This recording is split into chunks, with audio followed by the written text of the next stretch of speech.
donc j'étais commercial pendant 8 ans, j'ai dû quitter mon emploi. Et rapidement, je me suis déposé des questions sur ce que j'avais fait, sur ce que je voulais faire. Et donc j'ai contacté mon conseiller à NPE pour le rencontrer, pour voir avec lui si déjà c'était possible de faire un bilan de compétences.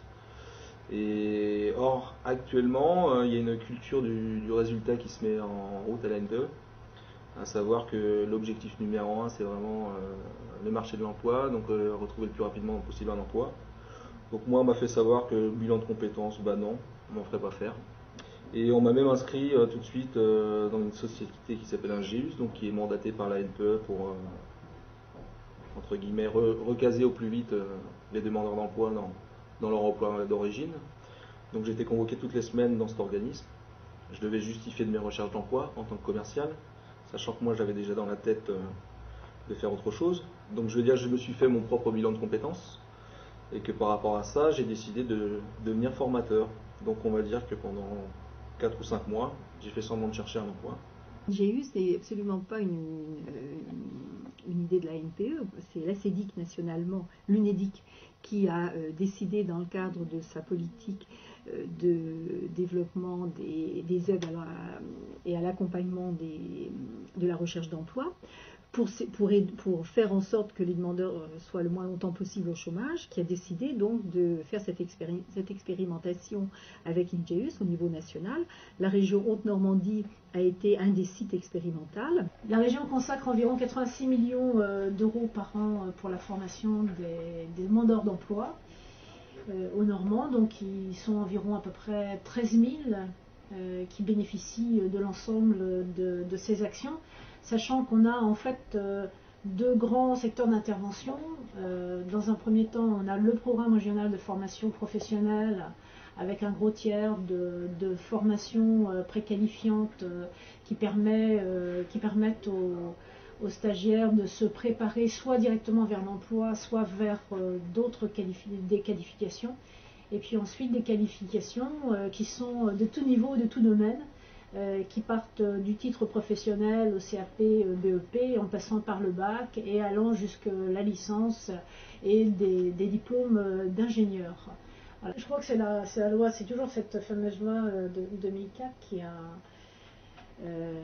a demandé aux régions d'élaborer un plan de développement régional des formations en concertation avec l'ensemble des partenaires concernés par la formation professionnelle, dont les branches professionnelles. Et donc les contrats d'objectifs font partie intégrante de ce PRDF. Voilà.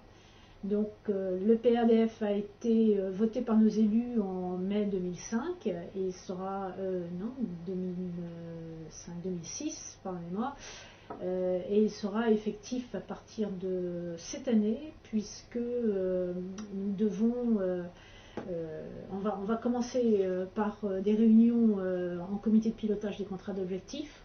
On va travailler avec les branches professionnelles sur une enquête, une étude qu'on a commandée à un cabinet sur la carte des formations, et on va travailler sur cette carte de formation avec ces contrats d'objectifs. Puis ensuite on a des réunions d'animation territoriale avec l'ensemble des acteurs concernés par la formation et plus largement l'emploi, avec notamment alors l'originalité du PRDF, c'est de travailler sur la formation professionnelle côté formation initiale, donc avec l'éducation nationale, formation initiale dont apprentissage, donc qui est concerné qui concerne les régions, et formation continue, voilà, continue de demandeurs d'emploi.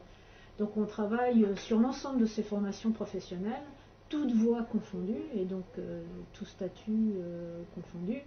Et c'est l'originalité et l'intérêt de ce PRDF, qui remplace l'ex-PRDF-PJ qui était consacré aux jeunes. C'était un plan régional de développement des formations professionnelles des jeunes.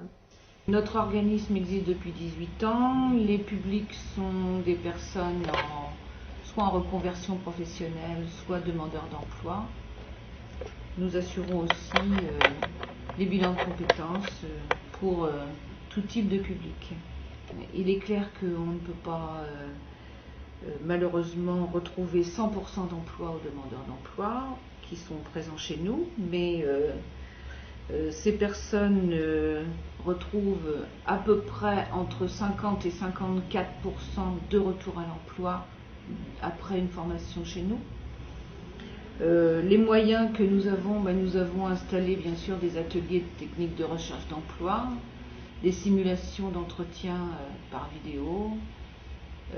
Nous avons également l'accès à Internet en permanence pour les demandeurs d'emploi. Nous les inscrivons systématiquement sur le site de la NPE et nous affichons tous les jours les offres d'emploi pouvant correspondre à nos ressortissants.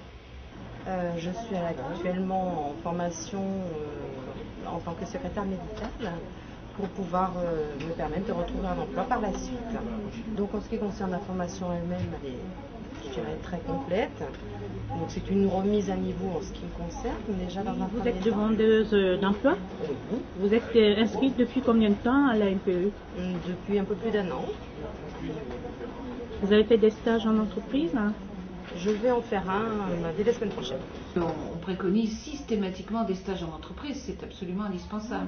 Les stagiaires demandeurs d'emploi qui sont sur les financeurs que j'ai précisé au départ, ce sont des stagiaires qui ont 2 stages durant leur formation et on est persuadé que leur présence en stage, à un moment donné, débouche sur des emplois parce qu'elles se sont fait connaître.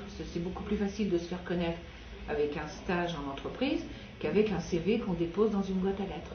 Je pense que l'organisme de formation, son rôle, c'est aussi d'orienter les gens vers une formation qui leur est plus adéquate. Tout à l'heure, je parlais justement des APP. Quand des gens se présentent chez nous et qu'ils n'ont pas totalement le niveau, c'est pas de leur dire non, nous on peut pas vous prendre. C'est de leur dire on ne peut pas vous prendre, voilà pour quelle raison, et je vous conseille de vous adresser à tel endroit.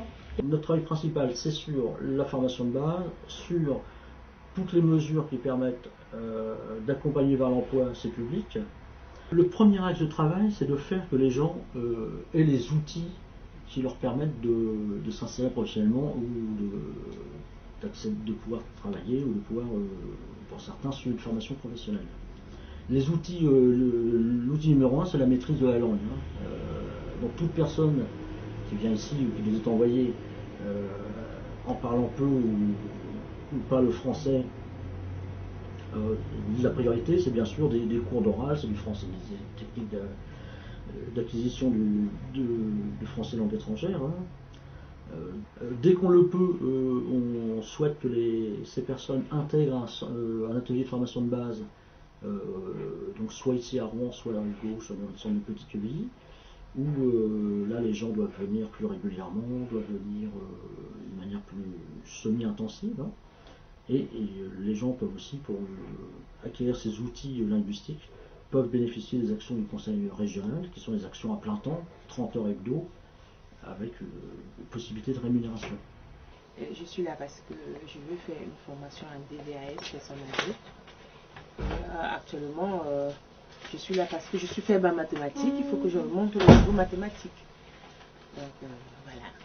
Je viens pour apprendre français, pour mieux écrire, mieux parler. Et je veux bien, après, je travaille dans les écoles, comme quoi la femme de service dans les écoles. Quand je finis le stage, je fais. Je fais auxiliaire de vie et soignante. Je suis venue ici pour bien apprendre français et les mathématiques. Maintenant, en plus, je dois rentrer dans une formation qualifiante de aide-soignante à la fin du mois de mars, le 26 mars. Je suis née en Algérie, je suis venue ici en France pour apprendre le français ici en éducation et formation. D'habitude, j'ai un peu raté, mais maintenant je suis très bien par rapport aux premiers jours. Et ben, c'est bon, je vais continuer, c'est mieux. Nous accueillons ici soit les jeunes ou adultes en situation d'illettrisme, soit des migrants qui ont été peu scolarisés dans leur pays d'origine, ou pas du tout souvent. Donc il y a un travail important de l'acquisition, de la lecture et de l'expression écrite de base. La même chose bien sûr pour le calcul, le raisonnement mathématique, Hein, il faut les outils à acquérir par ces personnes, c'est les apprentissages de base, le linguistique, c'est vraiment la priorité. On fait beaucoup de formations de niveau 5 et de préqualifiants parce qu'au regard du profil des Hauts-Normands, dans la mesure où la Haute-Normandie a encore un retard en matière de formation professionnelle et de niveau de formation de sa population. Donc c'est vrai que les Hauts-Normands, on a comme objectif au sein de la région à la fois de permettre aux Hauts-Normands d'accéder au premier niveau de qualification, qui est le niveau 5, et pour ça on les aide à se préparer à cette qualification. J'en ai pas parlé, mais on a des formations notamment sur les savoirs de base, lire, écrire, compter, on a des remises à niveau, puis on a des actions pour aider surtout les jeunes d'ailleurs à travailler à construire un projet professionnel. Comme deuxième objectif, également l'élévation du niveau de compétence des Hauts-Normands. Et là, c'est des niveaux supérieurs au niveau 5, bien sûr. Donc, c'est le baccalauréat, mais également des diplômes universitaires et autres. J'ai fait justement mon brevet professionnel en contrat de qualification, donc je cumule quand même 2 années d'expérience. J'arrive toujours pas à le trouver.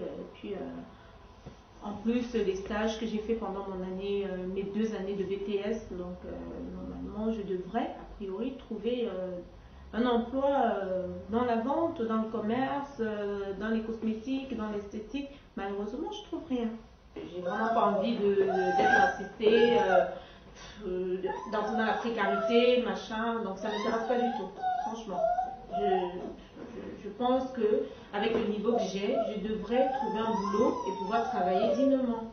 Le rôle de la NPE dans les actions de formation, dans le dispositif de formation, d'une façon générale, c'est la prescription. Enfin, d'abord, l'aide à la définition d'un projet professionnel qui peut inclure un projet de formation.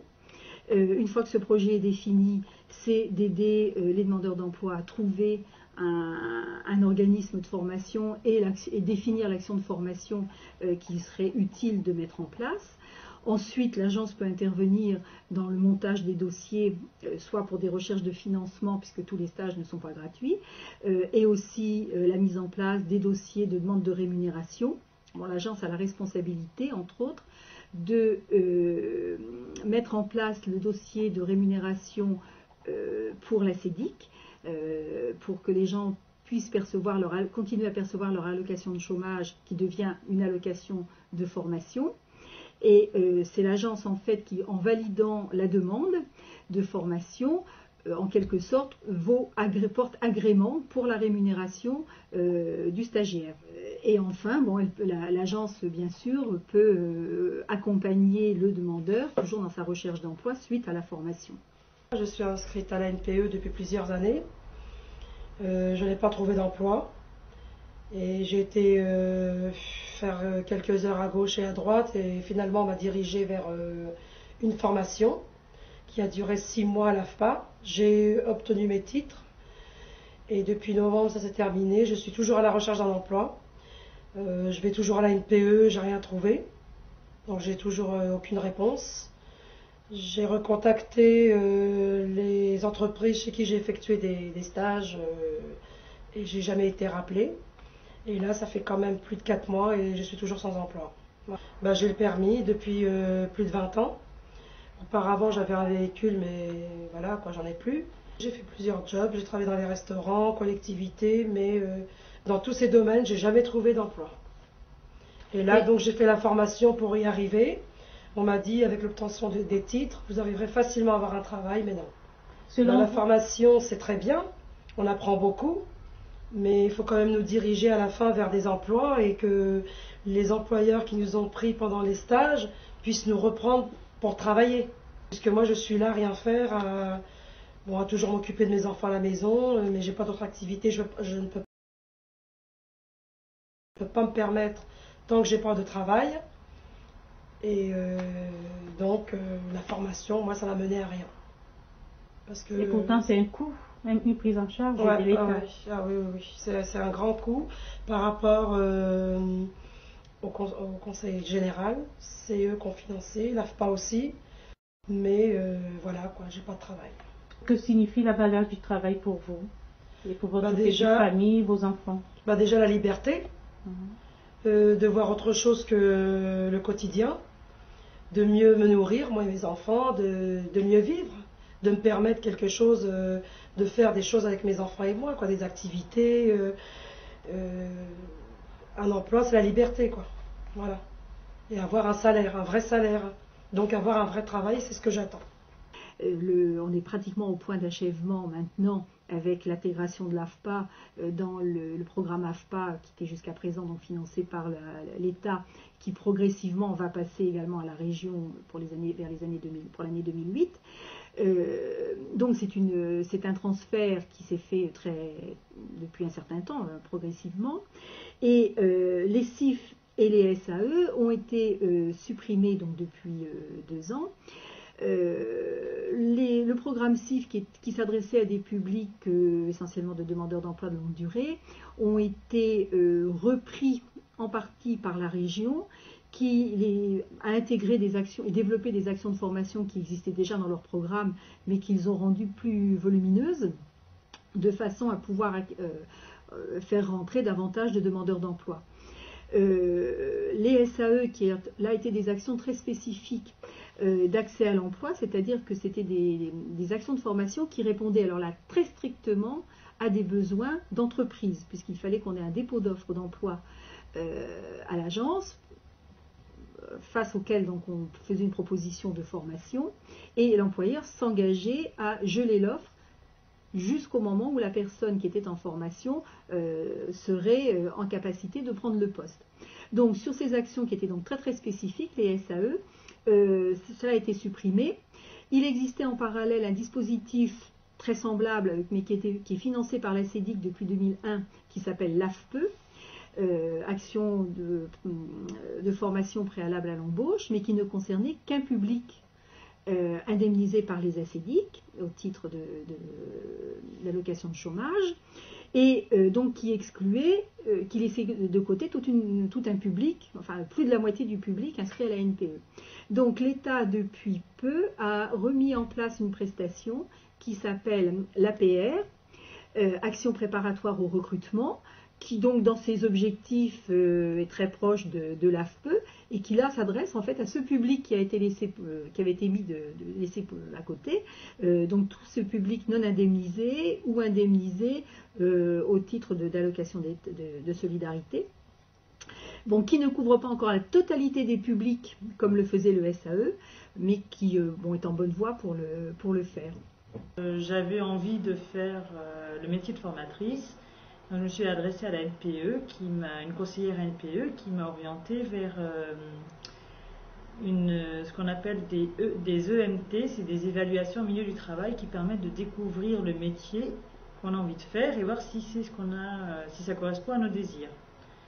Donc je suis allée en EMT à l'AFPA et au Greta à Elbeuf, ça pendant 2 fois 15 jours. Donc là, ça a vraiment confirmé mon envie d'être formatrice. Et parallèlement à ça, j'étais en bilan de compétences avec un organisme lié à la NPE. Et la personne qui me faisait mon bilan de compétences avait fait la formation FAIP ici. Donc elle connaissait la formation FAF de l'IFA Marcel Sauvage. Donc j'ai pris contact avec l'IFA Marcel Sauvage qui m'a donné les démarches pour m'inscrire sur cette formation. C'est un financement personnel sur mes économies. Donc oui, il y a une pression de l'emploi à tout prix, sans tenir aucun compte des envies, des envies qu'on peut avoir, quoi. Moi, je veux dire, j'ai bossé pendant 8 ans, comme un fou. Donc là, je me suis arrêté. Je pensais que j'avais le droit de me poser la question de savoir si je pouvais éventuellement faire quelque chose. J'ai 34 ans, donc j'ai encore toute la vie devant moi et j'ai encore, je pense, le droit de décider de ce que je vais faire par la suite, quoi. Je me suis servi d'internet beaucoup pour me renseigner sur quels étaient les organismes qui dispensaient une formation de formateur. J'ai essayé de me renseigner aussi beaucoup sur le métier de formateur en lui-même. Donc pour ça, j'ai contacté des gens de la chambre de commerce, J'ai rencontré Madame Allard au Créfort pour connaître un peu mieux le métier de formateur et pour savoir si ça correspondait à peu près à l'idée que j'en avais. J'ai essayé de rencontrer divers formateurs, j'en ai rencontré un ou deux, et puis ça correspondait a priori sur ce que je voulais faire. Et c'est donc comme ça, de fil en aiguille, en rencontrant des intervenants, des acteurs de la formation professionnelle, que j'ai pu, je pense, monter un dossier correct pour l'IFA Marcel Sauvage, chez qui je suis aujourd'hui. Pour le financement, c'est moi qui paye ma formation à l'IFA Marcel Sauvage, et concernant ma rémunération, je continue à percevoir des allocations des ACDIC, à savoir la REF, l'allocation pour le retour à la formation commune. C'est une formation très très complète, qui est encore plus complète que ce que j'attendais. J'apprends beaucoup de choses, je rencontre beaucoup de monde. Et puis surtout, je me suis rendu compte que c'était fait pour moi. J'ai fait du face-à-face pédagogique, je m'éclate et je sais que c'est ce que je veux faire. Donc de toute façon, c'est clair que je bosserai là-dedans après. Le conseil régional nous permet de présenter ce qu'on appelle des actions innovantes. Donc si nous on sent, c'est d'ailleurs ce qu'on a fait régulièrement à Linéa Formation, si on sent qu'un projet de formation pourrait déboucher sur des emplois et servir la collectivité, on fait une proposition de formation au conseil régional. Donc en dehors de l'appel d'offres, on a aussi des possibilités d'être innovants. Nous sommes attachés depuis 2 ans maintenant à individualiser complètement nos actions de formation. Ce qui veut dire que chaque personne est positionnée individuellement, chaque personne a un parcours individuel et que le parcours qu'on lui propose correspond à l'objectif qu'elle a au départ. Et ça, je pense que c'est l'avenir au niveau de la formation professionnelle. Je dirais qu'à ce niveau-là, par exemple, faire de l'individualisation de la formation, ça coûte très cher à l'organisme et je pense que ce n'est pas totalement pris en compte par les financeurs. Je pense que c'est un travail énorme de faire, on a environ 50 stagiaires présents tous les jours, de faire donc 50 plans de formation chaque jour avec des ateliers chaque jour différents. Et ça demande énormément d'investissement. Et je pense que les financeurs n'entendent pas tout à fait ce principe-là. Ils apprécient le principe, mais ils ne sont pas tout à fait prêts à financer le principe. L'individualisation, c'est une des politiques de la région. On a proposé aux organismes de formation qui le souhaitaient, on leur a proposé un accompagnement conseil au niveau de l'individualisation et on a donc financé l'ingénierie de l'individualisation en partie avec les organismes de formation. Donc on les a aidés à aborder cette thématique parce qu'effectivement ça nous paraît absolument important de prendre en compte la spécificité de l'individu et de répondre aux besoins propres de chaque individu, même si on commande des stages pour 15, 20, 30 personnes. C'est intéressant que l'organisme de formation il ait une capacité à s'adapter à chaque individu, tant dans son besoin que son comportement, sa personnalité, sa façon de penser et sa façon d'apprendre aussi. La formation, elle participe à ce retour à l'emploi. En même temps, ce n'est pas forcément une solution miracle et il ne faut pas non plus attendre tout de la formation. Que la formation est un outil parmi d'autres. L'agence est un acteur parmi d'autres à l'intérieur d'un dispositif. On essaye, de par nos interventions auprès de la région et de la CEDIC et de l'AFPA, avec qui on travaille aussi de façon étroite, de définir au mieux les choses. C'est pas facile, on ne réussit pas forcément à 100%. C'est sûr que les règles les moyens d'accès à la formation sont pas faciles, en plus réglementairement, c'est complexe, que ce soit les problèmes de financement des actions de formation, les problèmes de rémunération, ce sont des éléments complexes qu'il faut apprendre à maîtriser. Et vu que ça change souvent, c'est pas quelque chose de simple, donc ça peut donner aussi l'impression parfois aux demandeurs d'emploi que ils sont pas toujours bien aiguillés, ils ont du mal à s'y retrouver, mais c'est vrai que ce sont des choses très très difficiles. Donc bon, on essaye d'améliorer les choses d'année en année, en partenariat surtout. Enfin, je crois que c'est très très important, c'est cette notion de partenariat autour de la formation, hein, qui peut exister au sein de dans la région Haute-Normandie. Je pense qu'on a de bonnes relations là-dessus avec les ACDIC, qu'on arrive à bien travailler aussi de mieux en mieux avec la région. On a développé, ils nous ont donné la prescription par exemple des actions individuelles. Et ce sont des choses qu'on essaye de faire avancer au fur et à mesure.